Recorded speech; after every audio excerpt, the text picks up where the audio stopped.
कि क्या किया उन दोस्तों ने कि उन्हें मारने के लिए एक ड्रैगन आ जाता है और वह उस ड्रैगन से कैसे बचती है और फिर दोनों एक रेत के दलदल में कैसे फंस जाती हैं। तो कहानी यहाँ से शुरू होती है। एक सुबह राजमहल के बाग में मिन्सा एक छोटी सी झील के पास घूम रही होती है। उसका दिल आज अजीब सी खुशी महसूस कर रहा होता है। तभी आसमान से एक रोशनी गिरती है और आयशा वहाँ आती है। आयशा अपनी सुनहरी परी वाली पोशाक में जमीन पर गिरती है और घबराकर इधर उधर देखने लगती है। मिन्सा उसके करीब आती है और मुस्कुराते हुए कहती है, तुम कौन हो? आयशा कहती है, मैं आयशा हूँ, एक परी, मगर मैं अपनी दुनिया से खो गई हूँ। मिन्सा हंसकर कहती है, अगर तुम एक परी हो तो मुझे कोई जादू दिखाओ। तब आयशा अपना जादू दिखाती है और मिन्सा समझ जाती है कि आयशा सच में एक परी है। वह हैरान होकर कहती है, वाह। फिर मिन्सा कहती है, चलो मैं तुम्हें अपने राजमहल में ले चलती हूँ। मिन्सा आयशा को राजमहल दिखाती है। आयशा हर चीज को देखकर चकित रह जाती है और कहती है, तुम्हारा घर कितना खूबसूरत है। धीरे धीरे दोनों गहरी दोस्त बन जाती है। आयशा अपने जादू से मिन्सा के लिए एक चमकता हुआ सितारा बनाती है और कहती है, यह मेरी तरफ से तुम्हारी दोस्ती का तोहफा है। मिन्सा आयशा का जादू देखकर खुशी से उछल पड़ती है और कहती है, आयशा तुम तो बहुत अच्छी दोस्त हो। तभी उन्हें बाग के कोने से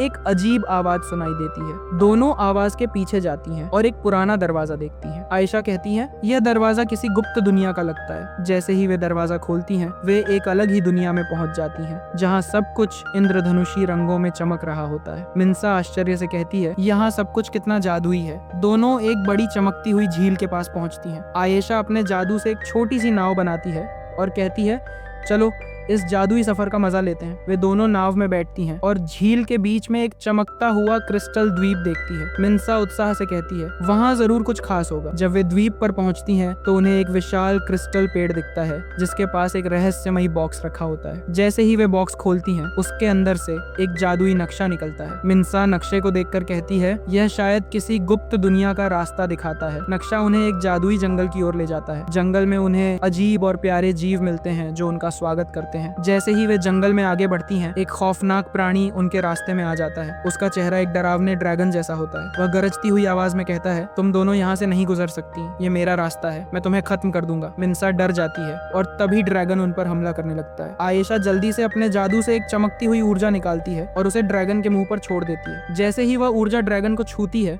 वह अंधा हो जाता है और जोर जोर से चीखने लगता है। ड्रैगन हार जाता है और जमीन पर गिर जाता है। अब रास्ता साफ हो जाता है और मिन्सा और आयशा आगे बढ़ती है। मिन्सा आयशा से कहती है, तुम तो बहुत बहादुर हो। अब उन्हें इंद्रधनुषी दुनिया के एक और कठिन रास्ते से गुजरना पड़ता है। जैसे ही वे एक जगह आराम करने बैठती हैं, अचानक जमीन के नीचे से सुनहरी रेत निकलने लगती है और तेजी से उन्हें घेर लेती है। मिन्सा और आयशा को लगता है कि वे फिर से फंस गई हैं। मिन्सा सोचकर कहती है, आयशा तुम्हारे पास पंख है, तुम उन्हें कब इस्तेमाल करोगी? आयशा को समझ आता है और वह अपने पंखों से हवा बनाकर रेत को उड़ा देती है, लेकिन रेत फिर से उन्हें रोकने लगती है। मिन्सा कहती है, तुम रेत को उड़ाने की बजाय मुझे उड़ाकर बाहर निकालो। आयशा समझ जाती है। वह मिन्सा को पीछे से पकड़कर ऊपर उड़ने लगती है। धीरे धीरे वे ऊपर उठती हैं और आखिरकार रेत से बाहर निकल आती हैं। वे उड़ते उड़ते वापस अपने राजमहल में लौट आती हैं और वह दोनों राजमहल में हमेशा दोस्तों की तरह रहती हैं।